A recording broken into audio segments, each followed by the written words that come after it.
Assalamu alaikum wa rahmatullahi wa barakatuh. Alhamdulillah. Alhamdulillah wahda wa salatu wa salam ala man la nabiyya ba'dah. Rabbi shrah li sadri wa yassir li amri wa hlul 'uqdatan min lisani yafqahu qawli.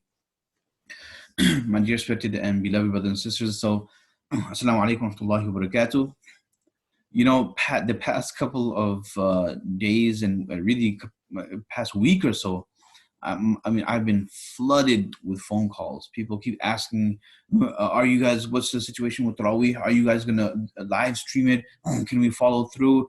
You know, what are we supposed to do in this situation? So a lot of people are confused. They don't know what they're supposed to do. People keep asking about, virtual prayers. Can we pray Salatul Jum'ah behind, through the internet? Pray Salatul Taraweeh through the internet. What if the Imam, he's there, he's praying? Can we just follow along? So many of you have these type of prayers, these type of questions about virtual prayers. And so I want to take out some time to answer some of the questions that people have. Number one, what's the status of Salatul Taraweeh? Because that's the most common one that people have been asking. What is Salatul Taraweeh? Do we have to pray it, or do we don't have to pray it? Right? What's the situation with that?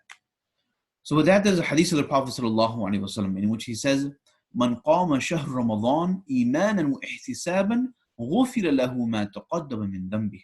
That whoever stands in voluntary prayer at night during the month of Ramadan, إيمانا, with faith, واحتسابا, and with the hope of reward from Allah subhanahu wa ta'ala, غفر له ما تقدم من ذنبه, which means that person's all his previous sins will be forgiven. So what we see here is that the Prophet ﷺ clearly established that the Salatul Taraweeh is a sunnah. The reason why it's a sunnah, because it was the practice of the Prophet ﷺ, but not just any sunnah. It's considered a sunnah mu'akkida in the Hanafi madhab. While the other madhahib may call it sunnah, but even according to them, it's an emphasized sunnah. It's not some average sunnah, because this is something that the Prophet ﷺ did regularly throughout his life, and he never missed the Salatul Taraweeh. So as far as you and I are concerned, we should be praying our Salatul Taraweeh every single night, and we should not be missing it. Right? We should not be missing our Salatul Taraweeh at all. Do everything that you can. Make sure that you pray your Salatul Taraweeh, because it is a sunnah of the Prophet ﷺ. Don't miss it. The second question that people have, well, what are we supposed to do in this time, right? The masajid are closed. There's no one to lead us in prayer. How are we supposed to pray our Salatul Taraweeh when the masjids are closed? So people have this misconception. They think that the Salatul Taraweeh has to be prayed in Jum'ah. While it is definitely the better option, that's the best way to pray it in Salatul Jum'ah, but by no means is it conditioned that it has to be in Jum'ah only, like Jum'ah or Salatul Eid, right? There's a hadith narrated by Aisha radiallahu anha in Sunnah Abu Dawud. النبي صلى الله عليه وسلم صلى في المسجد فصلى بصلاته ناس. So the Prophet ﷺ, one night, he came to the masjid to pray Salatul Taraweeh, and the people were there, so he led them in prayer. Right? He led them in Salatul Taraweeh.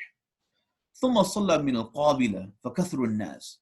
So then the Prophet ﷺ he led them again the second day, but this time there was a much bigger crowd. ثم اجتمعوا من الليلة الثالثة. Then on the third night, there was an even bigger crowd. فلم يخرج إليهم رسول الله صلى الله عليه وسلم. And the Prophet ﷺ, on the third night, he didn't come out. He stayed inside. The next morning, the Prophet ﷺ said, قد رأيت الذي صنعتم فلم يمنعني من الخروج إليكم إلا أني خشيت أن يفرض عليكم. That I witnessed what you did. You came out, meaning came out in big numbers to pray Salatul Taraweeh in Jum'ah. But nothing prevented me or stopped me except that I feared it might become fard upon you, that Allah might love this so much that He'll just make it mandatory. So the habit of the Prophet ﷺ was to pray by himself, and that's the actual sunnah of Taraweeh, that you pray individually by yourself.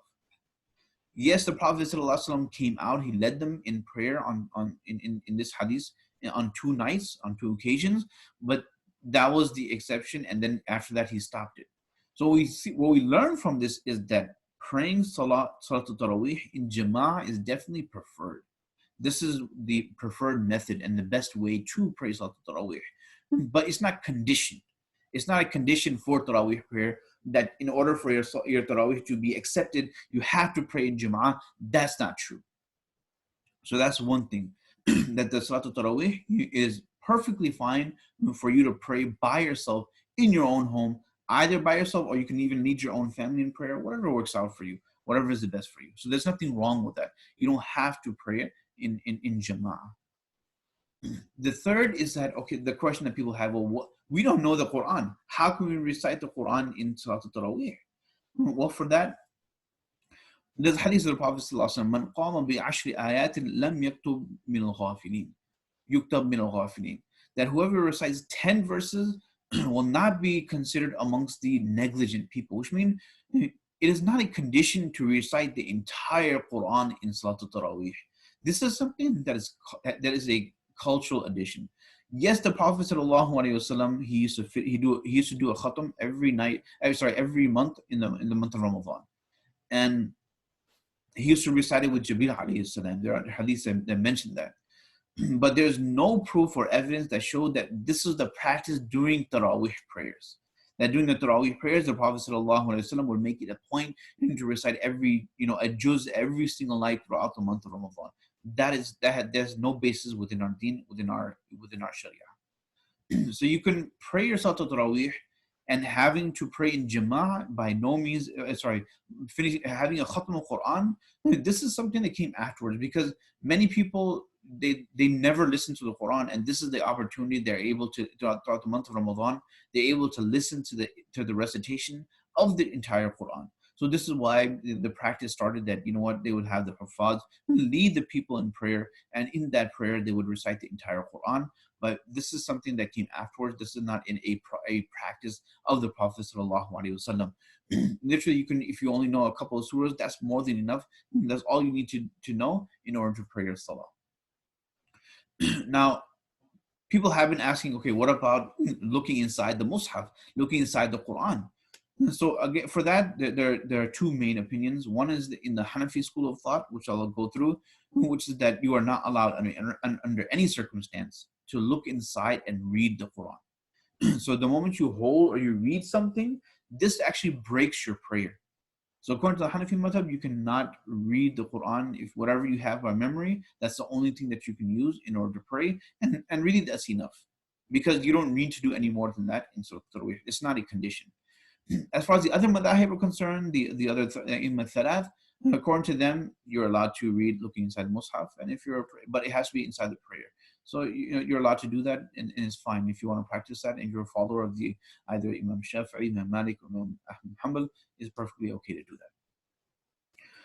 that. Going back to virtual salah, well, still the question still may linger. Why not just lead behind the computer screen or your phone? Why can't you just have your phone and just follow behind the imam? One thing we have to understand, what is Salatul Jum'ah?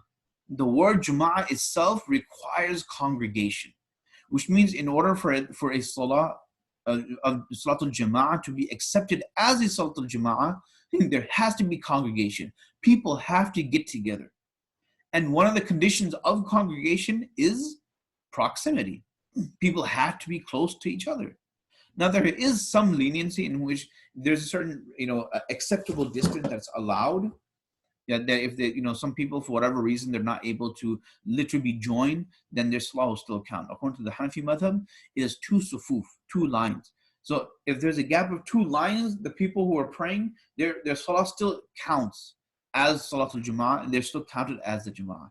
But anything more than that does not count, which means their salah will be invalid, and they will not be considered praying part of the Jum'ah. According to Imam Malik, rahimahullah, as long as you can hear the voice of the imam. You can hear the voice of the imam wherever you are, you're okay, right? But we're talking about voice, we're not talking about online, right? That's not the voice. We're talking about that you're still within that proximity. You may be far, but you can hear it, right? Even if it's through a loudspeaker, but you can hear the imam, you're good. Maybe you're praying outside like we do in Eid sometimes, you can hear him, you're okay. According to Imam Shafi'i, rahmatullah, it's maximum 300 dhira. 300 dhira, maybe let's just say 300 meters. Maximum 300 meters. According to the Hanbali school of thought, Imam Hanbal, as long as you can see somebody connected to the prayer for a portion of the prayer, then you're okay. So that's a proximity that is allowed. So this is the allowed, limit of of the distance when it comes to the imam and the people leading behind. Anything more than this would basically render the prayer of the Salat al-Jum'ah invalid, and the prayer will not count. So the congregational prayer, the Salat al-Jum'ah, which means Taraweeh, Jum'ah, or even Jum'ah, there has to be a congregation. That's the first condition. And for a congregation to be valid, there has to be proximity. If these two things are not there, by default, you pray by yourself. So what is the leniency? The leniency is already there in Sharia. You pray by yourself. If you miss your Salat al-Jum'ah, you pray Salat al-Dhuhr. Right? In this situation, if you're by yourself, you're home, there's only a couple of people, you pray your Salat al-Dhuhr, and that's enough. That's okay. If there's a person who can need Salat al-Jum'ah and there's 3 other people beside him, then you can have your own small little micro Jum'ahs. In this type of situation, this is as far as a rukhsa as many shuyukh are allowing. And even though there's some shuyukh who may be against it, but the vast majority are okay with having these small Jum'ahs. But if you can, you pray Salat al-Dhuhr by default. Same thing with Taraweeh. You can't pray in Jum'ah, you can't do Khatm al-Quran. By default, you pray by yourself. In fact, that's the actual sunnah. But to pray behind somebody online, there's no basis within our Sharia for that. You cannot do that. Our faith, a lot of people, their question is, why can't there be a rukhsa, a special condition for allowance in these types of circumstances? Well, there's no restrictions in the first place. Islam didn't put chains and shackles on us that we have to, find some sort of leeway. The solutions are very, very simple. If you can't congregate, then you pray by yourself, right? It leads to a more meaningful prayer where you're more connected. Now the prayer won't be as much of a formality, and it'll be more of a connection between you and Allah subhanahu wa ta'ala. I hope that clarifies things. Just again, as a recap, that the Salat al-Taraweeh is Sunnah Mu'akkida, and it should be prayed. The Salat al-Taraweeh in Jum'ah is not necessary. You can pray by yourself. This is the practice of the Prophet ﷺ. Praying Salat al-Taraweeh and reciting the entire Quran in Taraweeh is not a condition for Taraweeh. You can just pray small surahs and you're perfectly fine. And there's really no basis for virtual salah, be it Salat al-Jum'ah or Taraweeh, because there's just no connection of the lines between people and the Imam. By default, the very easy solution is to pray by yourself. Jazakumullah khair. Assalamu alaikum wa rahmatullahi wa barakatuh. I hope that clarified things. Assalamu alaikum wa rahmatullahi wa barakatuh.